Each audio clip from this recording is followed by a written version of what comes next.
Okay, tonight we're going to do a little bit more work on our stock sale program to make sure that we meet all the different little bullet points that are listed in the assignment listing. And that actually is really kind of a key thing. And I was kind of lecturing everybody here in class, I guess, on this. When you're doing homework in this class, and really for any class, you should always look at your assignment descriptions really carefully.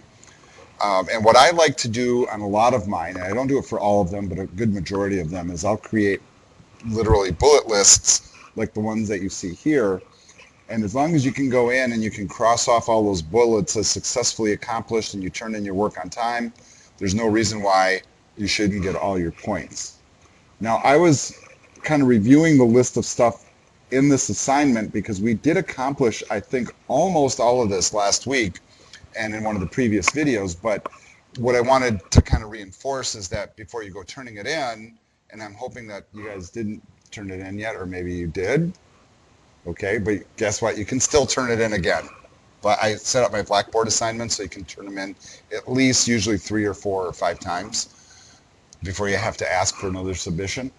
All right, but let's go back to this and just kind of use that as a guide, following the bullets. And what I was doing with the class just before I hit record on this video is I was kind of demonstrating what I would do. And I'm just going to look at these bullets and see if I actually did what it says. And one thing was, did we update this to include separate inputs?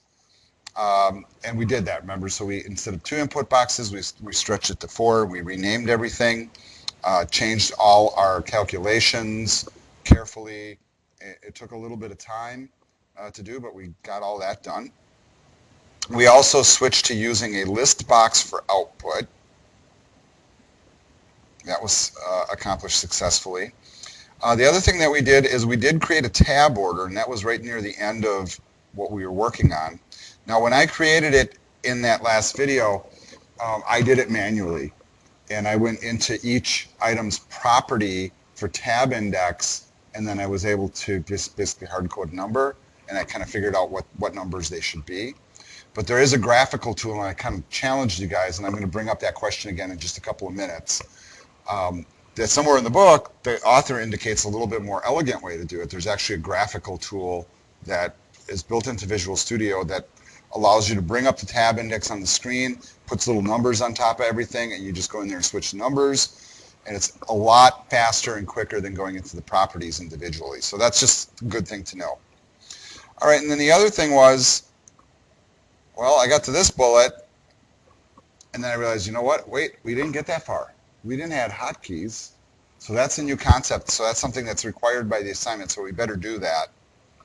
And then the other thing was add more content that tells the user as much detail about their transaction as possible. So some of that is basically giving the user more verbose output. So that list box output that we were generating, it gave a lot more detail than just like your profit is, right? And that's kind of the point here. But there's other ways to do it too. So not just in the output of what your program does, but also kind of prompting a user prior to actually doing stuff with the application so that they're really clear of what to do. Some applications will actually put up little, help screens, or they'll just have information right on the screen where you're working so that you know what to do. And I'm going to suggest that it's not a bad idea to provide that kind of information to users so that when they're sitting in front of a program, they don't know what to do. They have some way to figure it out. Because the last thing you want is to have like tech support calls like, I'm not sure how to use this, right? But if I have a screen there, it says, type in this information in that box, type this information in that box. And just by stating it verbally like that, some people will get it, where otherwise if they're just looking at a screen, they might not. So it's just kind of considered a good user interface to provide as much information as possible. And think about it when you're sitting down at an application and using it, what you find helpful. Like if you're kind of an IT expert, you have a way to figure things out usually, right? But you got to remember, we're more the exception than the rule. Most of the general public does not think like that. We're the ones that are kind of paid to be a notch above, and we need to make it easy for those people and intuitive for them to use. So that's something that we're going to kind of revisit.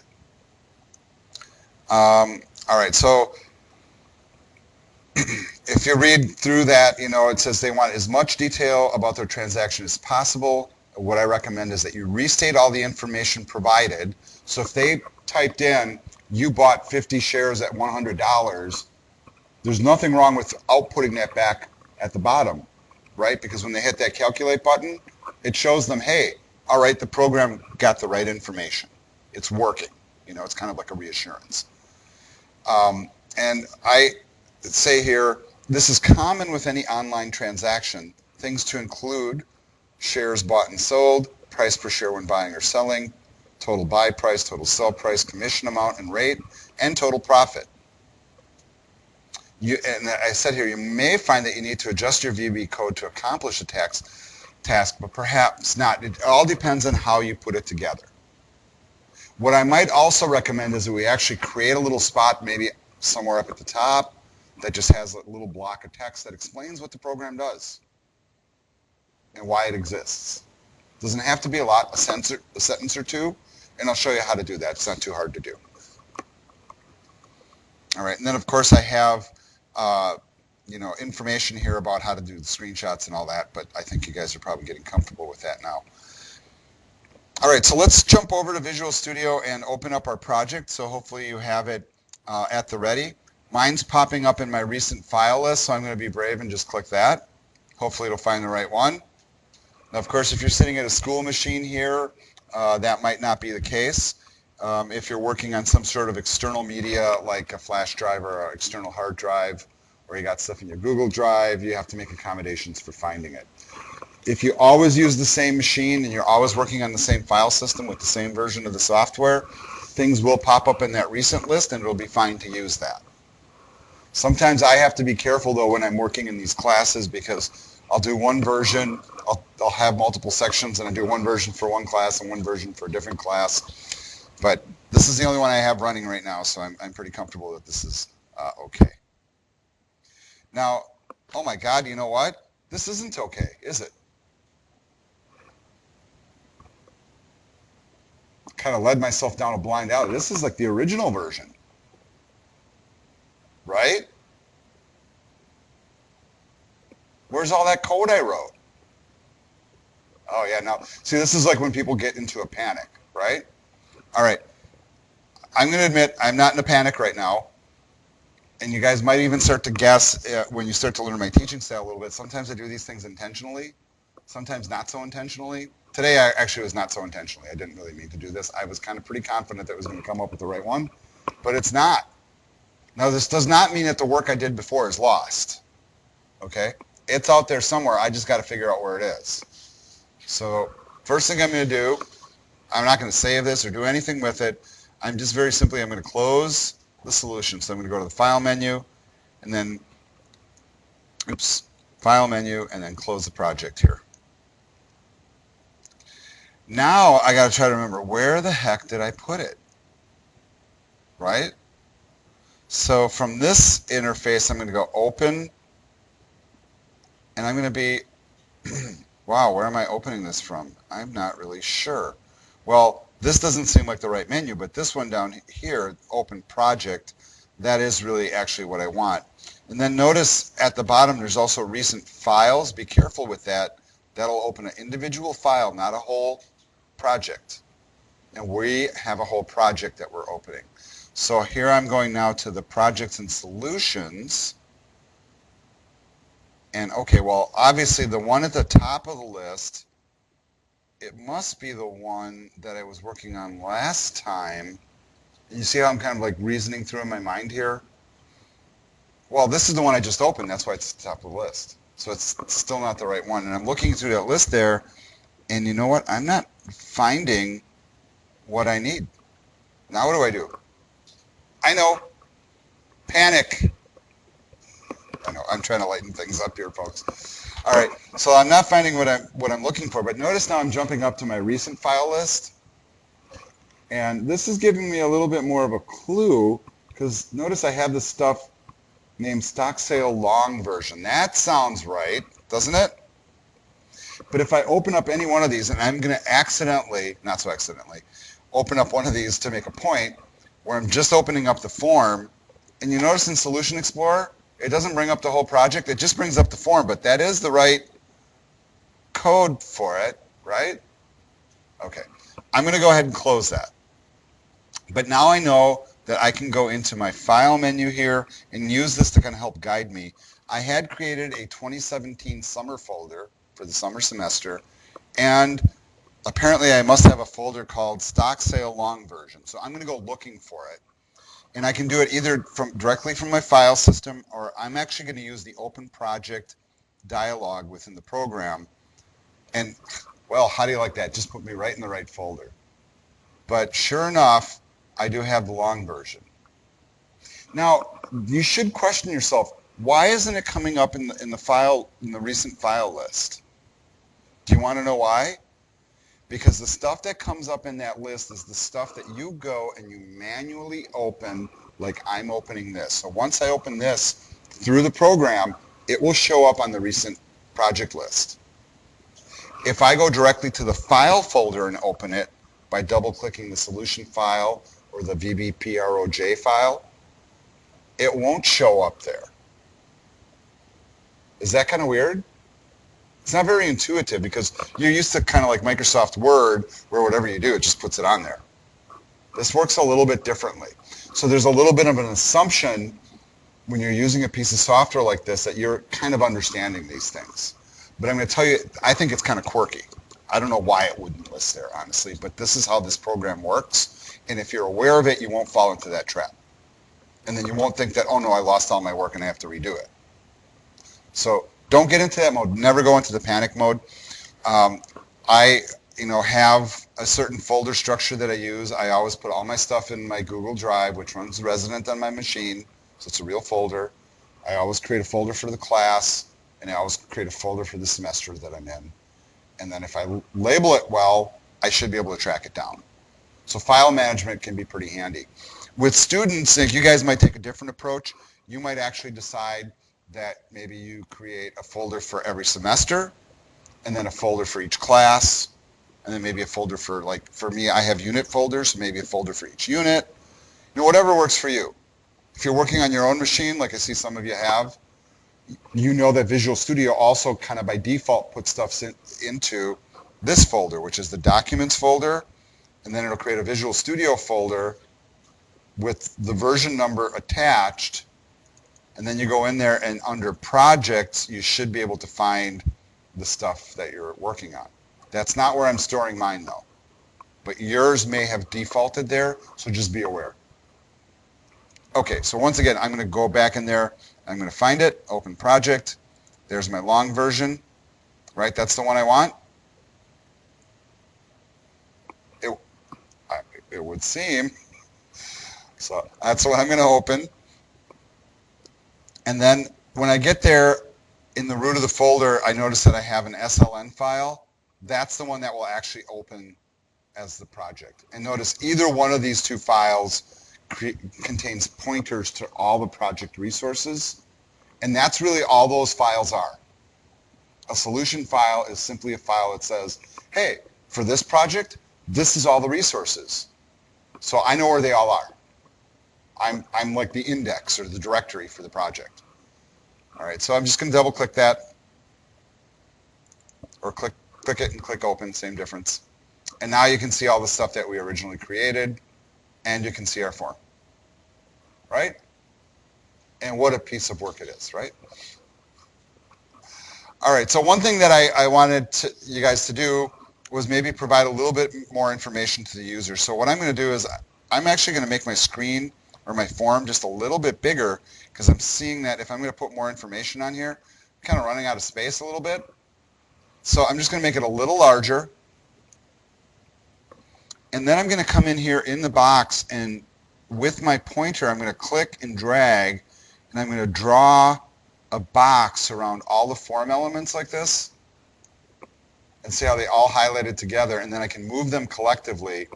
And all I'm doing is I'm just kind of moving them down and over a little bit with the intent of just creating a little more space on the screen where I can type in some text and give the users a message. So this is my intent here.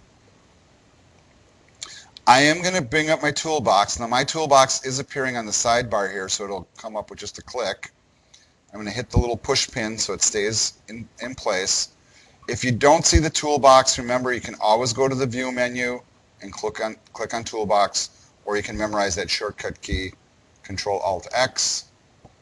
Frankly, I never use it, but I know it, but you know, that's just one of those things. So whatever works for you. I'm going to bring up the common controls, so I'm going to expand that area. And then I'm going to look down here and I'm trying to figure out what would be a good format for sharing just a piece of text.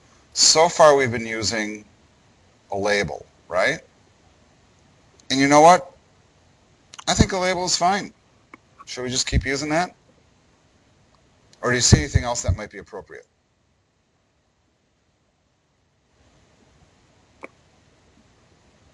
Well, there's one down here that says rich text. That's kind of interesting. If you wanted to experiment with it, you're not going to break anything by putting it in there.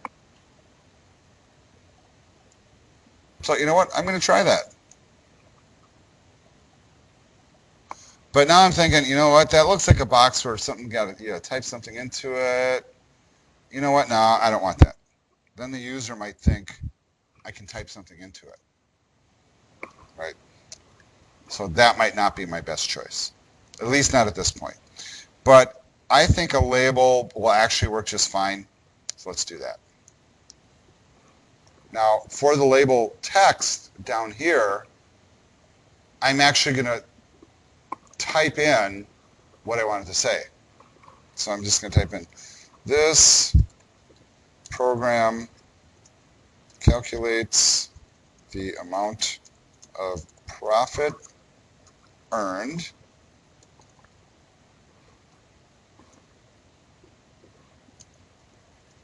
based on the information provided by the user.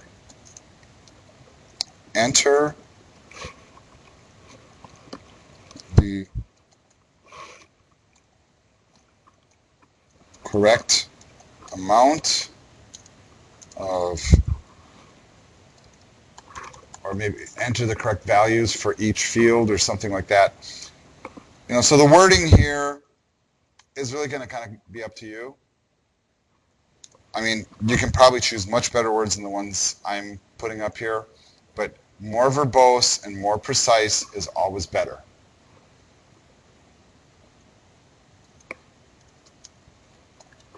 And I'm kind of leaving it generic, and boy, that doesn't really look too good, does it? Especially considering it kind of goes off the edge of the screen.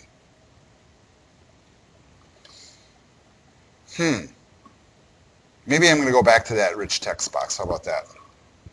So I'm going to come in here and I'm just going to copy this text, and then I'm going to come up here and I'm going to delete that label.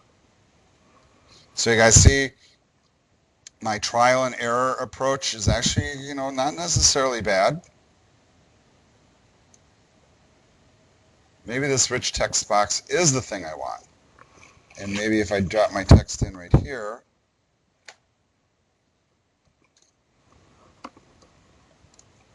now, you know, that's better, but I can still see the box, and it still looks like a box the user might want to type into. So that gives a little point of concern. But you know what? If I have properties for this where I can control font and stuff like that, might there be a box where I can control what that box looks like? And you know what? You might be able to guess already that that is true. So notice right now that this has a property called border style, and it says fixed 3D.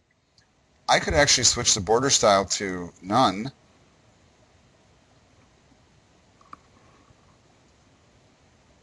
And I'm actually going to run my program. I want to see what that looks like up on the screen. Is that going to work for me?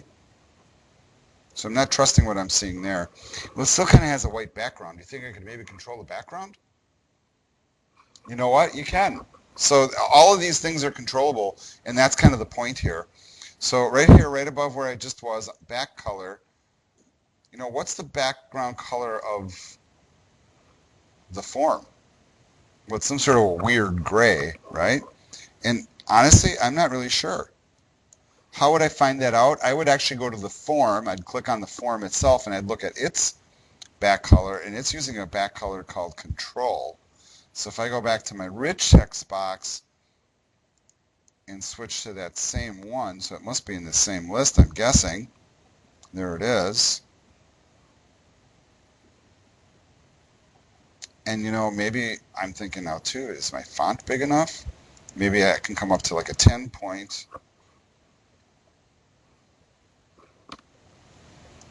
And now if I run it, let's see what that looks like. Well, that looks a little bit better to me. All right. Now you can get in there and you can get very detailed with some of this stuff.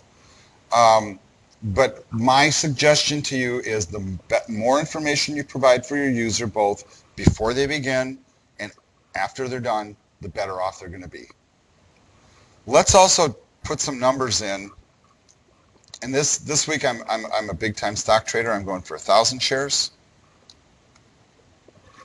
at $5 a share, and then I sold 800 of those at $5.25.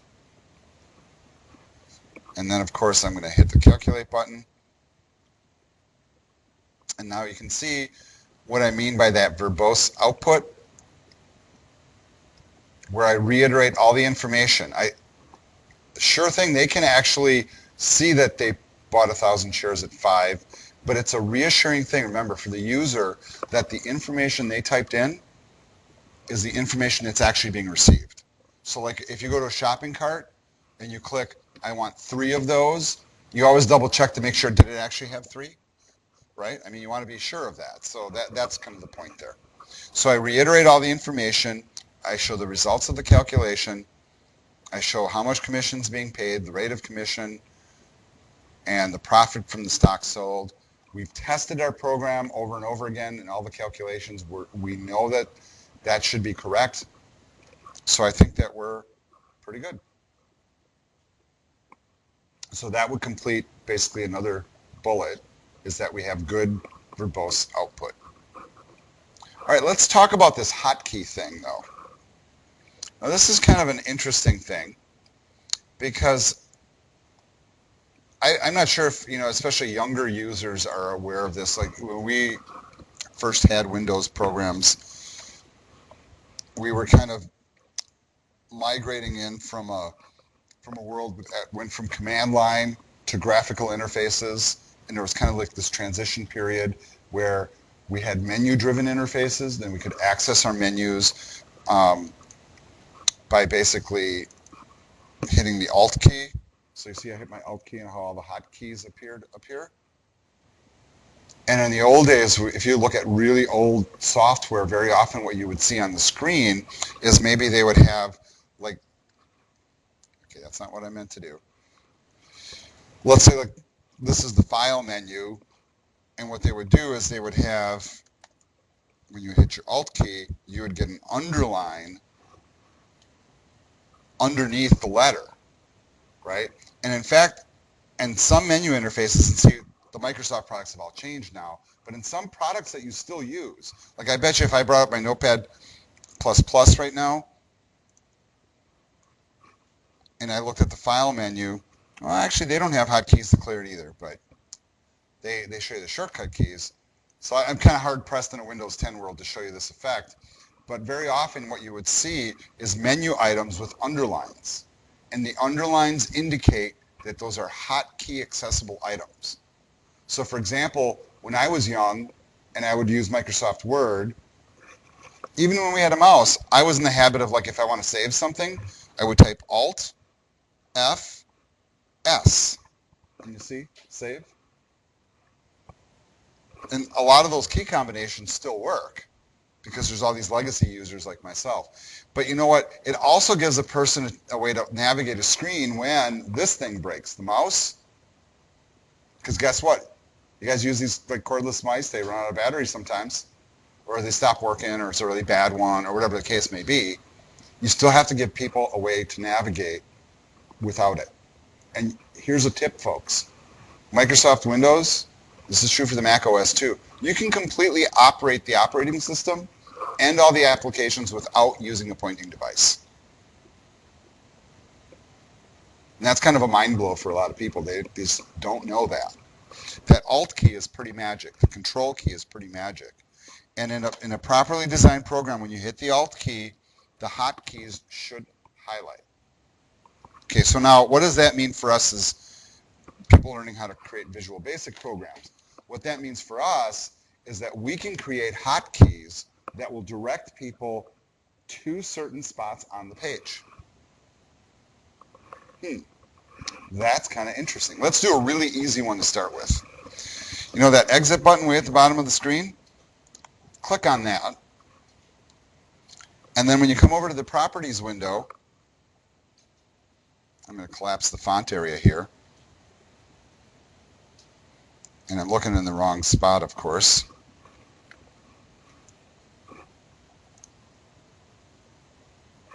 All right, so what we're going to do is for that exit button, we are going to come down here to the text field at the very bottom. And inside the text field, right in front of the letter X, I'm going to insert an ampersand, which is a shift of the number 7 key. And then when I lock that value into place, and I know it's hard to see because of the size of the text in my screen, but do you notice now that the X has got a little underline on it? All right, now watch what happens when I run the program. You don't see the underline now, do you? But I hit my Alt key. You see it pop up? And then if I decide to hit Alt X, the program exits. That's pretty cool.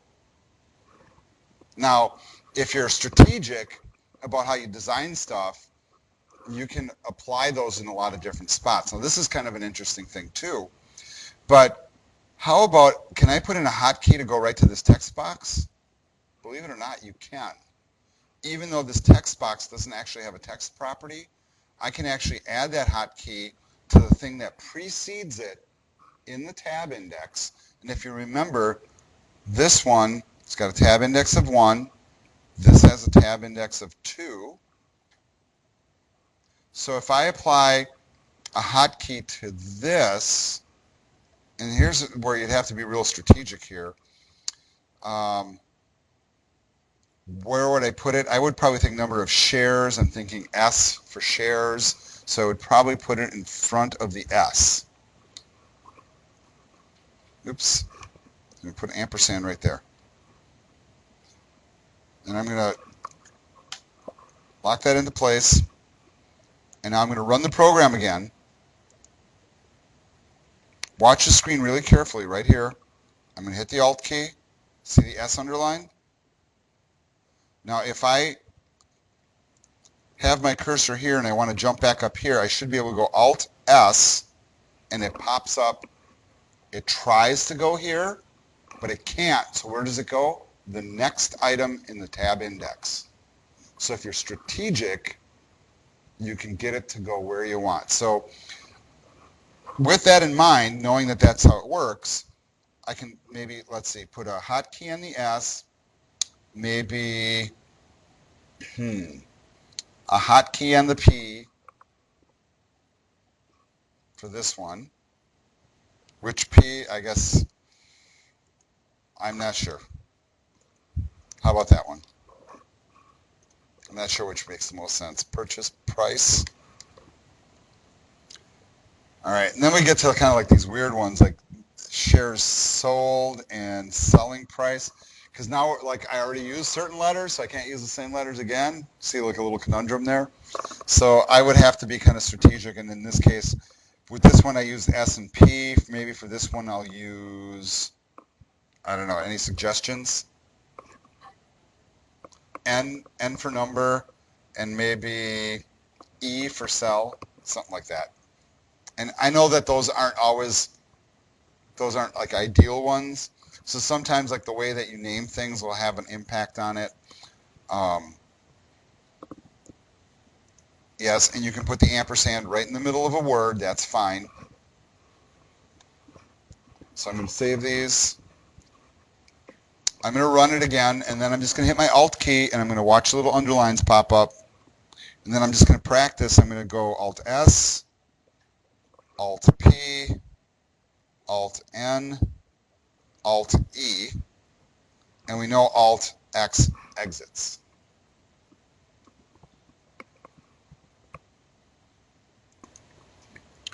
All right, one last thing that we're going to add to our software here is the capability, which somebody mentioned in class, that wouldn't it be nice if they could just type in the numbers and then just press enter and it just works, right? Because a lot of applications are like that. You're kind of used to it.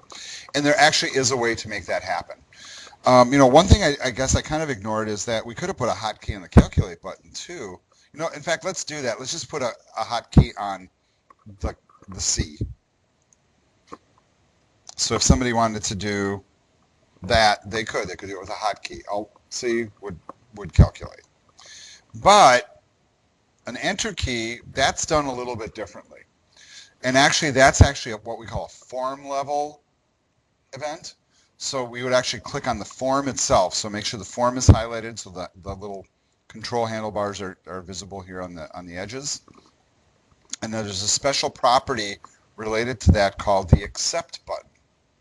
I don't know why they call it that, but that's what they call it.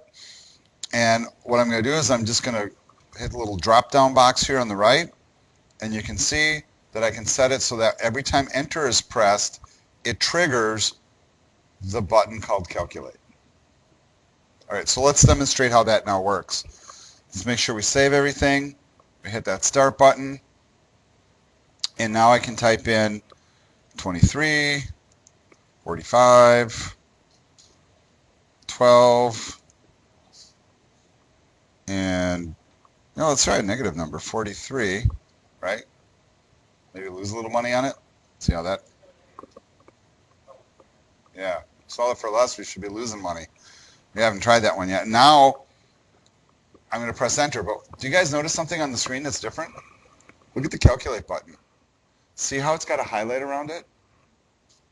And this should give you a clue. Whenever you're using a piece of software in Windows and you see that a button has a highlight on it already, that means it's programmed as the accept key. That indicates to you that either pressing the enter key, like I'm about to press, or, believe it or not, if you press the space bar, but notice the space bar won't work because I have, it's just typing spaces here, right? But in many cases, you'll also find that the space bar works in that capacity too, if there's not text fields on the page. But the enter key is triggered by the accept button. If the button is highlighted, it gives you that value. All right, folks, that's all I have for this one. So really the grand point here was to kind of help you finish off that stock sale improved interface thing, and to make sure that you go into your assignment criteria, making sure that you look at all the bullets I put in there, make sure that you can cross each one of those off, read the instructions carefully. If you want to get an A on any assignment, turn it in on time, get it to work, make sure all those bullets are crossed off, and you'll be just fine. And the reason I put it in that format is I think it helps in that capacity. Okay, and one last thing, I had paused the recording here, and I almost forgot about it, is that tab index. What's the magic thing to make the tab index thing work a little bit better? And that was, I go to the view menu, and then what?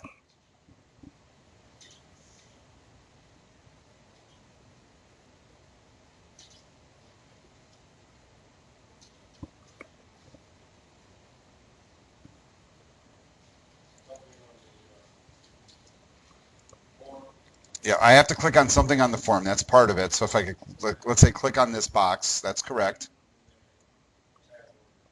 And then tab order. And where do I see tab order? Right there. So notice if I hadn't clicked on something, that doesn't appear here, does it? Oh, no, it does. It still does. I think as long as something on the form is highlighted. Right now, actually, the form is highlighted. So either way, true. Highlight the thing, something on the page, view, tab order, and look what it does. And then it's pretty easy to come in here and you can start changing those manually. So that's just a tool that's built in. I think that's kind of a neat tool to work with. So that's just the thing I wanted to add in there just in case you guys are curious. If I was really picky, I would probably go back in here and I would probably make this 0, 1, etc. But At this point, it'll work just fine. So I'm not really too worried about it. But now you're aware of it. And this is kind of like the thing where I check to see, did you guys read the book or did you not read the book? Because if you read the book, you'd totally see it. All right, folks, this video ends here.